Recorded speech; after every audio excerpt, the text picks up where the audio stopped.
Salut les créateurs de liberté, nous sommes devant l'un de mes logements locatifs, une petite maison. Ça fait déjà un petit moment que je vous raconte mon parcours et que je vous donne des petites astuces pour investir. Et je me suis dit que rien de mieux que le concret. Nous allons donc ensemble visiter l'un de mes biens. On fera ça petit à petit à chacun de mes biens, mais j'ai deux contraintes. Certains sont plutôt loin de là où j'habite, parce que je n'investis pas que là où j'habite, mais un peu partout en France. Et certains sont loués tout simplement. Donc là, je suis entre deux locataires. J'en profite pour faire une petite vidéo sur ce bien-là. Et au fur et à mesure que des locataires partiront, j'en profiterai pour vous les filmer. Donc regardez l'environnement de celui-ci. Donc j'ai juste tourné la caméra, bien entendu. C'est toujours, je suis toujours devant la même porte. Et voilà, nous avons une vue qui est magnifique. On voit mon trépied au passage. Bien sûr, il n'y est pas normalement. Et voilà, vue dégagée par là. Vue dégagée par là. L'environnement est vraiment super agréable. Et là, nous sommes sur la terrasse. Voilà, donc la terrasse qui est agréable. Alors, parfois, il y a des camions qui passent, on entend un petit peu de bruit, mais c'est pas non plus très souvent. Il n'y a pas énormément de trafic. Et ce serait éventuellement le seul inconvénient de cette terrasse. Mais voilà, sinon, quand il fait beau, quand il y a du soleil, elle est ultra agréable. Nous allons maintenant rentrer dans le logement et je vais vous faire visiter. Alors les locataires viennent juste de partir et ce logement-là est loué en courte durée. Donc l'arrivée et le départ sont autonomes. Je ne suis pas retourné dans le logement depuis leur départ, donc je vais le découvrir en même temps que vous, voir s'ils ont été soigneux ou pas. Bon, ils ont laissé traîner des trucs. Voilà, donc c'est un logement tout simple, hein. Je voulais aussi vous montrer qu'il n'y a pas besoin d'investir dans des villas grand luxe. Il est bien placé, l'environnement est agréable. Mais après, c'est un petit logement simple avec une kitchenette comme ça. Là, un petit passage avec, donc il est tout en hauteur. Il est fait que 25 mètres carrés au sol.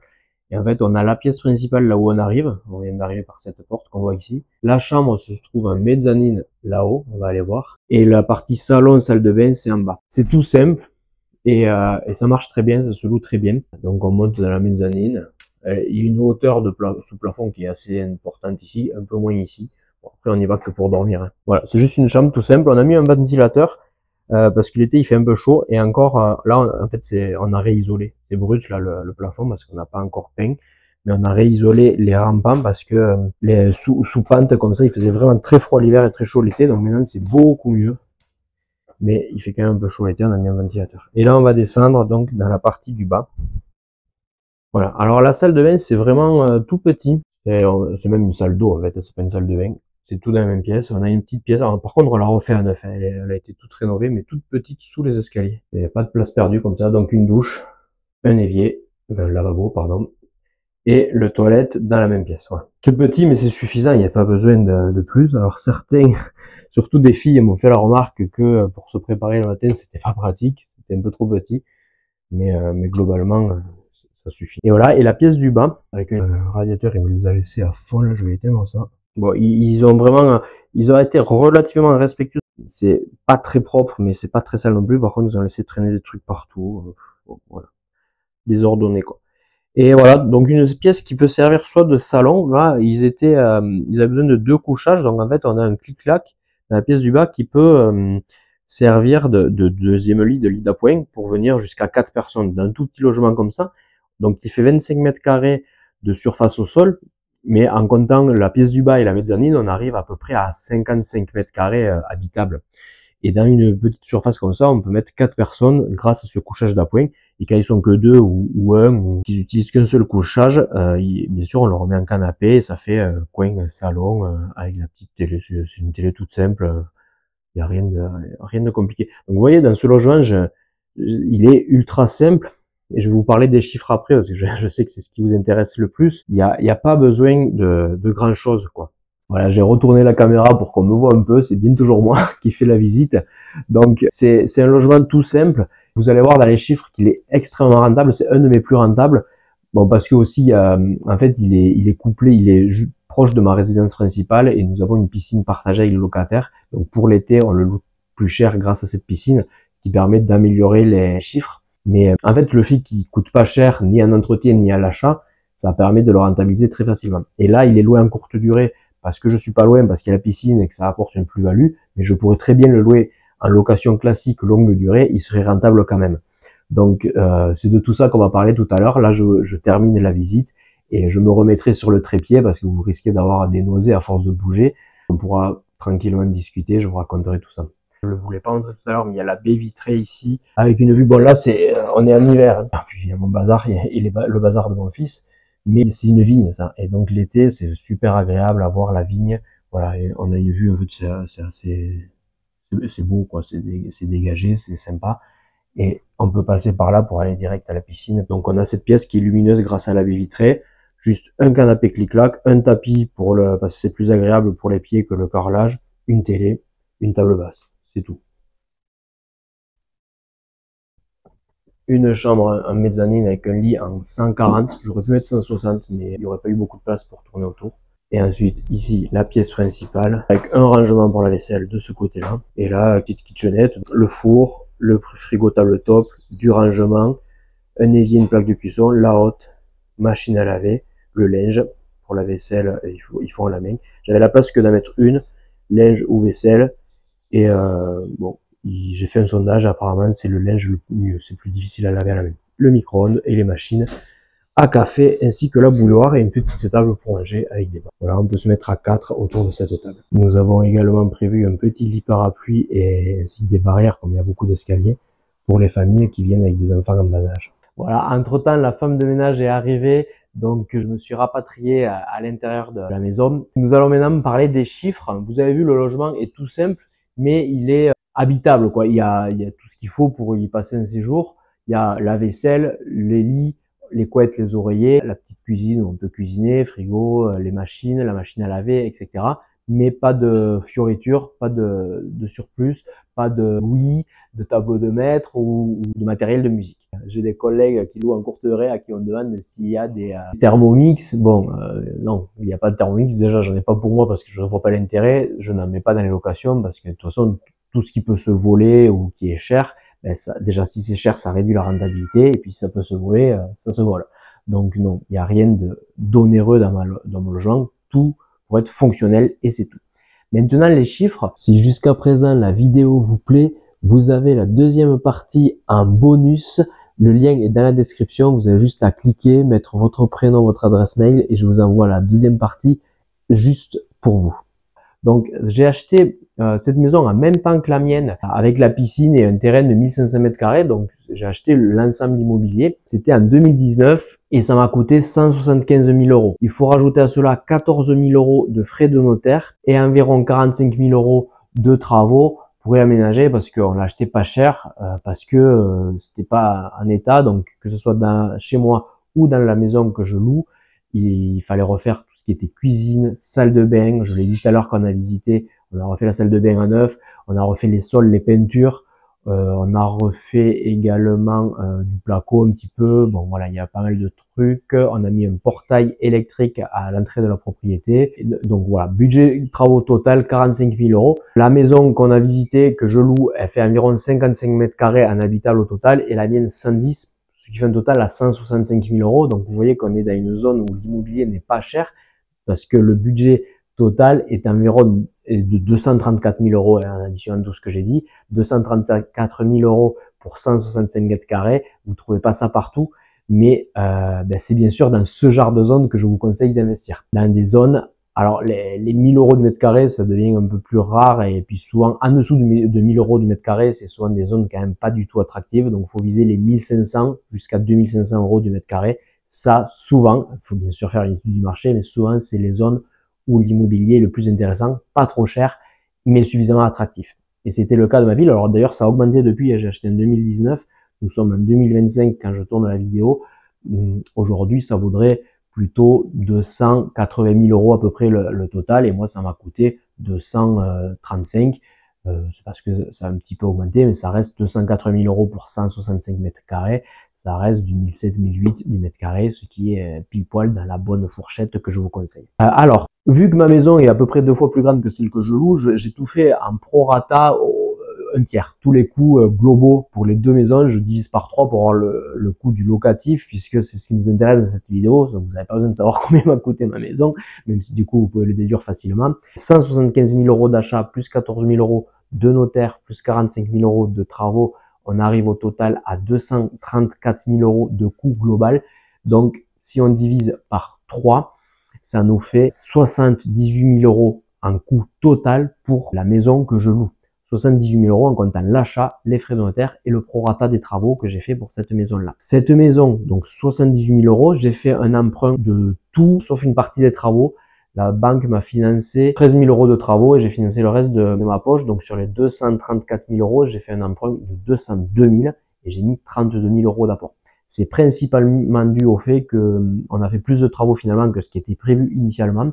Et donc, l'enveloppe a dépassé, bien sûr. Au début, la banque me demandait 10 000 € d'apport seulement sur ce projet, ce qui représente sur 200 000 €, 5%. Et finalement, j'ai mis un peu plus puisque tout ce qui a dépassé, je l'ai payé de ma poche. Donc, ce crédit, sur 20 ans, je l'ai fait à l'époque à un taux de 2019. Je suis désolé, ces taux-là, vous ne les retrouverez pas de sitôt. On était à 1,5% environ, ce qui me fait des mensualités à 1000 €, 1002 € pour être précis, pour l'ensemble toujours. Donc si on fait le prorata, ça nous fait 334 € de mensualité de crédit pour le locatif. À cela, il faut ajouter la taxe foncière maintenant, ça a bien augmenté, c'était moins cher à l'époque, mais on est sur 3000 € pour l'ensemble. Donc pareil, prorata 1000 € de taxe foncière, soit environ 85 €.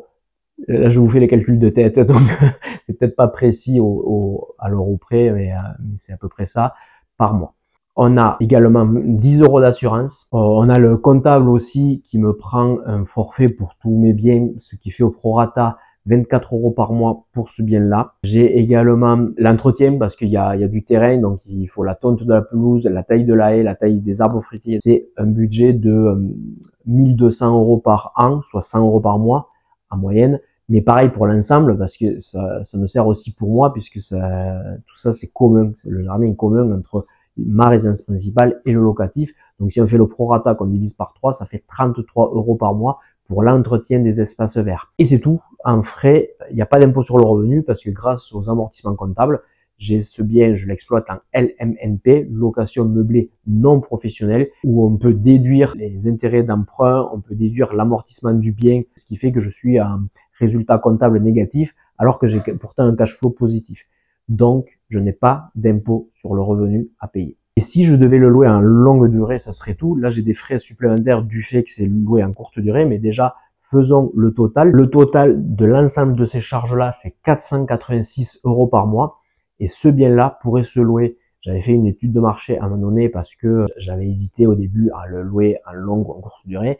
Ça date un petit peu et je pouvais déjà le louer 535 € par mois. Je crois que c'était en 2020 que j'avais calculé. Donc vous voyez que si ça se trouve, ça pourrait se louer certainement plus. Mais ça nous fait globalement une cinquantaine d'euros de cash flow positif en location à l'année classique. C'est-à-dire sans faire grand chose. En principe, à l'année, il y a très peu de soucis à gérer. Et ça me fait 50 € par mois qui tombent dans ma poche pour déduit. Mais je fais mieux que ça puisque ce logement, je le loue en courte durée toute l'année. Il n'y a pas de, certains font de la courte durée l'été et de l'étudiant le reste de l'année. C'est une stratégie qui peut être intéressante dans certaines villes, puisque de septembre jusqu'en juin, qui est une période un peu plus creuse pour la courte durée, vous avez des étudiants à l'intérieur. Et juillet-août, qui est la période un peu plus intéressante pour la courte durée, ben vous louez en courte durée. Moi, je fais de la courte durée toute l'année parce que j'ai des touristes déjà de juin jusqu'en septembre, voire octobre, grâce à la piscine, qui n'est pas chauffée et qui est extérieure. Donc en octobre, il n'y a pas trop de piscine, mais on peut l'utiliser quand même jusqu'à septembre sans problème. On est dans le sud-ouest, il fait chaud. Donc on a bien 3 mois, voire 4 mois, on va dire mi-juillet, mi-septembre, 3 mois d'utilisation de piscine. Donc on loue à des touristes sans problème et à des tarifs un peu plus élevés. Et ensuite, le reste de l'année, c'est beaucoup, soit des gens qui viennent en week-end ou pendant les vacances scolaires, ou alors des gens qui viennent travailler, puisque je suis dans une ville relativement dynamique. Alors c'est une ville petite, mais c'est pas un village non plus, c'est une ville de 10 000 habitants. Donc au niveau du travail, elle est dynamique. Il y a soit des gens qui viennent pour des missions, soit pour des chantiers dans le bâtiment, soit pour des missions, parce qu'il y a 2 grosses entreprises qui embauchent pas mal, et donc il y a des commerciaux ou des stagiaires qui viennent pour 2 semaines, 3 semaines. Donc je loue beaucoup de cette façon-là hors saison. Ce logement, j'adapte énormément les tarifs en fonction des saisons. Et c'est ce que je vous conseille si vous voulez louer un logement en courte durée. Parce que un tarif, moi en plus j'ai la piscine, donc l'été, louer au tarif de l'hiver, ça serait pas du tout intéressant. Bien sûr je louerai toutes les nuits, mais je gagnerais beaucoup moins. Moi l'été, je loue à 100 € par nuit. C'est incluant le ménage, l'accès à la piscine, tout. Là, il y a la taxe de séjour qui est incluse dans ce prix, etc. Mais c'est 100 € par nuit de coût pour le voyageur. Je pourrais pas louer à ce prix-là hors saison. Je pourrais pas louer ça. Donc je baisse énormément. Il y a même des moments où je loue à 30 € la nuitée. 35 parce qu'il faut rajouter quand même un forfait ménage. Alors, à ce genre de prix, je ne loue pas pour une seule nuit parce que le ménage me coûte plus cher que la nuit. Je loue 3 nuits minimum, ou alors une seule nuit, mais un peu plus cher, mais en tout cas beaucoup moins cher que l'été. Donc le tarif est dynamique et dépend et du nombre de nuits qui me reste, parce que des fois il y a ce qu'on appelle le gap fill, c'est entre deux locations, il reste qu'une nuit ou 2 nuits, donc je dois adapter. Je loue un peu plus cher et je réduis le nombre de nuits minimum. Donc, en fonction de la saison, été ou pas été, en fonction des événements qu'il y a dans la ville. Parfois, on est hors saison, mais il y a un événement qui draine un peu, qui attire des gens qui sont à 2-3 heures de route et qui veulent venir pour le week-end et pas repartir chez eux. Ils louent une nuit, le samedi soir. Donc, ce genre de choses, ben, la nuit du samedi soir qui correspond à un week-end où il se passe quelque chose, j'augmente un peu le tarif. Pas autant que l'été, mais un petit peu. Donc, ce tarif-là, je peux pas vous donner le prix exact de chaque nuit parce que c'est presque chaque nuit qui est un tarif différent, mais globalement, c'est entre 30 € la nuit et 100 € la nuit en fonction des événements, de la saison, du nombre de nuits restantes, de si on est proche ou pas de la date, etc. Ce qui est plus intéressant, c'est le chiffre d'affaires global sur l'année, puisque ce qui est important, c'est pas le tarif à la nuitée, puisque déjà ça dépend si on loue ou pas, c'est et le tarif à la nuitée et le taux de remplissage, ce qui fait un tarif moyen à la nuit. Et moi, je raisonne en tarif annuel. Et sur l'année, je fais un chiffre d'affaires variant entre 20 et 24 000 € par an. Donc, prenons 22 000 € pour avoir une moyenne, ce qui fait 1 800 € par mois en moyenne. Bien sûr, c'est beaucoup plus l'été, moins l'hiver, mais je lisse sur l'année et ça fait 1 800 € par mois de loyer. Alors, bien sûr, j'ai beaucoup plus de frais. J'ai tous les frais qu'on a déjà cités tout à l'heure. Donc, le prorata du crédit, 334 € par mois, 10 € d'assurance, 24 € de comptable, 85 € par mois pour le prorata du foncier et il y a également 33 € pour l'entretien des espaces verts. À cela, il faut ajouter la commission des sites. Alors je loue une bonne partie d'ailleurs, même souvent l'été, en direct puisque j'ai mon propre site internet et puis que j'ai aussi Le Bon Coin sur lequel on peut louer sans commission. Alors le voyageur paye une petite commission mais c'est léger par rapport au Booking, Airbnb, etc. Mais j'en ai une grosse part qui est louée par ce genre de plateforme et donc il faut compter à peu près 3 000 €, 3 500 € par an de commission pour les sites. Disons 300 € par mois pour simplifier. Il y a également l'entretien du logement que je n'ai pas compté tout à l'heure parce qu'en fait en location longue durée, ben, il y a très peu à faire. Une ampoule à changer de temps en temps et encore c'est au locataire de le faire ou un flexible de douche. Mais quand c'est loué en courte durée, déjà tous les frais sont à ma charge, même le moindre rouleau de papier toilette, mais on peut les déduire du résultat. Donc en fait, ça permet de pas payer d'impôts quand même. Et puis c'est beaucoup plus vite usé puisque les gens ils sont pas chez eux, ils font pas attention. Donc il y a à peu près 1 000 € par an. Là je fais une enveloppe globale pour les travaux. J'ai eu pas mal de problèmes de fuite l'année dernière, donc le plombier était intervenu, remplacement de lavabo, de robinet, ça chiffre vite. J'avais eu, je l'ai dit quand on était dans la maison, les rampants à isoler, c'était 3 000 €. Bon, je l'ai fait une fois et ça fait 5 ans, mais voilà, faut le compter. Outre les travaux de début qui sont la rénovation que j'ai inclus dans le prix d'achat et donc dans le crédit, il y a bien évidemment aussi des travaux d'entretien régulier et c'est à peu près 1 000 € par an, soit 85 € par mois supplémentaire. Il y a également la femme de ménage et l'électricité et l'eau qu'il faut rajouter par rapport à une location que je pourrais faire à l'année classique. Et ces frais-là, la femme de ménage, c'est très très variable en fonction de la longueur du séjour et de si c'est beaucoup loué ou pas beaucoup, parce qu'en hiver, même si je baisse les prix, le taux de remplissage est plutôt vers les 40-50% et l'été, on est 100%. L'été, c'est une semaine complète, voire des fois 2, et par contre l'hiver, des fois c'est qu'une nuit. C'est assez variable, mais pareil, si je fais une moyenne, c'est à peu près 350 € par mois pour les frais de nettoyage. Quand je dis nettoyage, c'est la femme de ménage qui s'occupe du réassort, c'est-à-dire qu'on leur fournit toujours des pâtes, du riz, des sauces, de l'huile, des trucs basiques qui puissent arriver. Et s'ils n'ont pas fait les courses, qu'ils arrivent un peu tard, ils peuvent se faire leur premier repas de manière simple avec des pâtes et de la sauce bolognaise, quoi. Et on leur fournit aussi pour le petit déjeuner, donc du café, on a des fois des petites biscottes, des trucs non périssables parce qu'on ne fournit pas à chaque fois, mais voilà, du thé, des choses comme ça. Et un petit cadeau de bienvenue, ce soit une petite boîte de chocolat toute simple. Ça, je l'inclus dans les frais de nettoyage puisque c'est la femme de ménage qui s'occupe de faire les courses et je la rembourse. Donc c'est à peu près 350 € par mois en moyenne pour ce coût-là. L'électricité, c'est dans les 200 € par mois pour un tout petit logement comme on a vu. Hein. C'est là qu'on voit que les locataires en courte durée ne font pas attention du tout. C'est pas eux qui payent, donc c'est pas grave. Alors j'essaie de les dissuader en mettant dans le contrat de location que s'ils dépensent trop par rapport à une norme, on leur facturera. Bon, en réalité, c'est assez compliqué à savoir. Il faudrait qu'il y ait vraiment un gros abus sur une durée un peu longue pour s'en rendre compte. Donc, ça ne m'est jamais arrivé de facturer un supplément d'électricité. Ça peut arriver hein, quand même, qu'on se dise pas bon mais on peut faire n'importe quoi.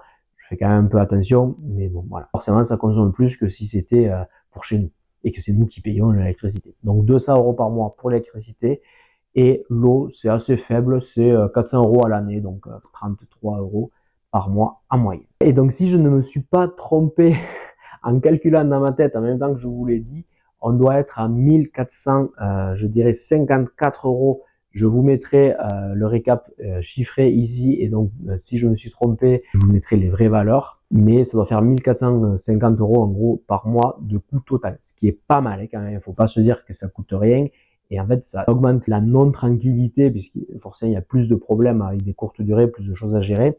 Et ça augmente aussi le risque puisque si c'est pas loué, il y a quand même beaucoup de frais. Alors évidemment, si c'est pas loué, tout ce qui est électricité, il y en aura beaucoup moins, l'eau aussi, les commissions booking et le ménage, tout ça, ça baisse. Hein. Donc c'est pas si risqué que ça. Il n'y a pas un gros risque, mais il y a certains frais fixes qui sont un peu plus élevés que la longue durée. Et donc si c'est pas loué, ça fait un coût. Mais globalement, c'est quand même avantageux pour un logement tout simple comme ça. Évidemment, si je l'avais fait un peu plus bien fini, propre, avec des coûts de travaux plus élevés au démarrage, je l'aurais certainement encore mieux loué et encore plus cher. Mais là, je vous ai fait un logement tout simple où on ne s'est pas vraiment pris la tête, un peu de déco, mais très très simple. Et ça se loue quand même, pas très cher, certes, mais c'est rentable en fait. Donc il n'y a aucune raison que ça soit pas rentable et que le logement mieux fini. Donc 1450 € par mois de coût pour, on l'avait dit tout à l'heure, 1800 € de loyer moyen, ce qui me laisse un cash flow après impôt, parce que pareil, je ne paye pas d'impôt, parce que j'ai beaucoup plus de rentrée d'argent, mais aussi beaucoup plus de frais à déduire, donc je suis en déficit comptable, et j'ai 350 € par mois de cash flow positif sur un seul logement, sur celui-ci.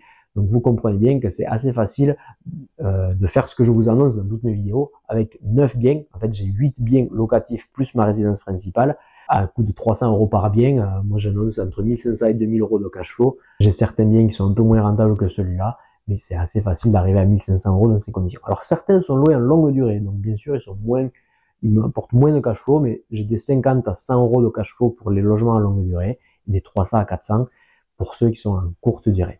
Voilà, j'espère que ces chiffres, ça vous aura motivé à passer à l'action, parce que vous voyez, c'est pas vraiment compliqué de faire ce que j'ai fait là, sur ce logement-là, et ça rapporte 350 € par mois direct dans ma poche. Cela, c'est vraiment direct dans ma poche parce que il n'y a pas d'impôt sur le revenu, je ne paye pas d'impôt sur ça.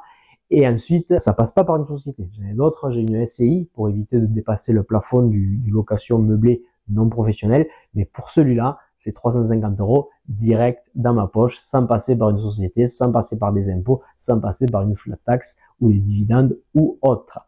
Si cette vidéo vous a plu, je vous rappelle que vous pouvez télécharger gratuitement la deuxième partie qui vous expliquera en détail comment vous pouvez faire la même chose facilement sans gagner énormément d'argent aujourd'hui. Vous pouvez arriver exactement au même résultat en immobilier locatif que moi. Je vous donne tout dans la vidéo bonus qui est la deuxième partie de cette vidéo.